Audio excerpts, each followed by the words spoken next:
Hi everybody and welcome back to the channel. Bob here. Really appreciate you stopping by and hope everybody's doing well out there. So a few months ago I was on a bit of a bender, and not the drinking kind, the Timex kind. I must have bought 6 or 7 different Timex models over a very short amount of time. It started, I believe, with the Q Timex reissue, the Pepsi. I ended up also getting the Falcon Eye that I'm wearing today, some vintage models, digital.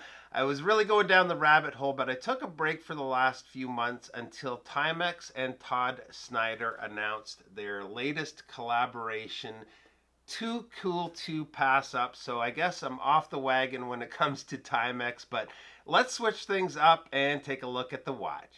All right, so going with the new Spartan today, you can see already on the blade I've been getting some use out of this one. I just got this about a week ago, but really liking it so far for a good affordable blade.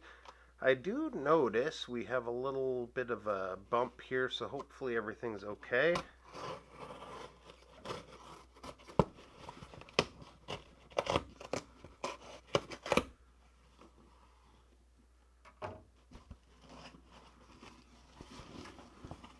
Alright. There it is. What else we got in here? It's just the invoice in there, and I know you guys are going to know from the thumbnail what this watch is, but here is the model number. I'll also put that in the description below and a link to where you can find this watch. I was just on the Todd Snyder site. I believe that's the only place you can get this watch at the moment. It looks like they haven't sold out, so I'm not sure if the hype isn't there like that used to be with the Q Timex, or possibly they've maybe learned their lesson and are producing more of these, but looks like it's well packaged. And there it is. So what I really liked about this particular watch was, first of all, the steel bezel. I thought it was a steel bezel. Now that I'm looking at it here, it might be an aluminum insert. It's a little bit of a different tone than the rest of the watch. But I really like that look. The next thing was the crosshair pattern on the dial. There's a red crosshair, as well as that little pop of red on the second hand. So just a really nice colorway, but let me get it off the pillow and get the stickers and everything off, and we'll get in for a little bit of a closer look at the dial. Before we get to the dial, just a couple of quick initial thoughts, mostly related to the bracelet. First of all, it's quite a cheaply made bracelet. It's all hollow, folded links.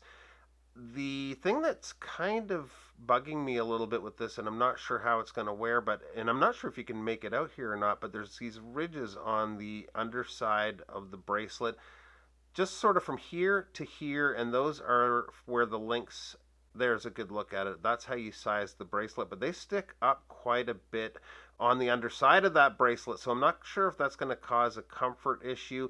I know a lot of people complained about the original reissue and the fact that it was a bit of a hair puller. I did have it tug at my hair a couple of times, but it wasn't so bad. But this looks like it might be a problem. We will see, and I'll follow up when I do the full review. Let you guys know whether that's an issue or not. The bezel is a bidirectional friction bezel. Decent amount of resistance. It's a timing bezel, so a dive style bezel. The dial, though, let's get in for a look at that dial. Now, although this is very similar, and if not similar, exactly the same as the original Q Timex in terms of case design, it's a totally different look. The way they've done the dial with the applied indices, of course the red crosshair and that pop of red on the second hand, that combined with the bezel and bracelet give it a totally different look, and I am really loving the look. I have some concerns for the bracelet, but we will do a follow-up in the full video, and I'll let you know how that goes after a few days on wrist. The crystal on this watch is an acrylic crystal. I love acrylic crystals. I love the look, but you may want to have a tube of polywatch handy because they do scratch up really easy. But Let's take a quick look on wrist. And here it is on my 7¼ inch wrist, unsized still, but I just wanted to show you guys there is loads of spare links if you have a larger wrist. We also have quite a few micro adjusts on the clasp, so shouldn't have any problems getting a good fit. I did try kind of moving it around on wrist, and I'm not feeling those ridges at all. So the comfort issue might not be a problem. We'll see how it holds up though. So that is going to be it for today. Keep an eye out for the follow-up video on this watch here in the next little while.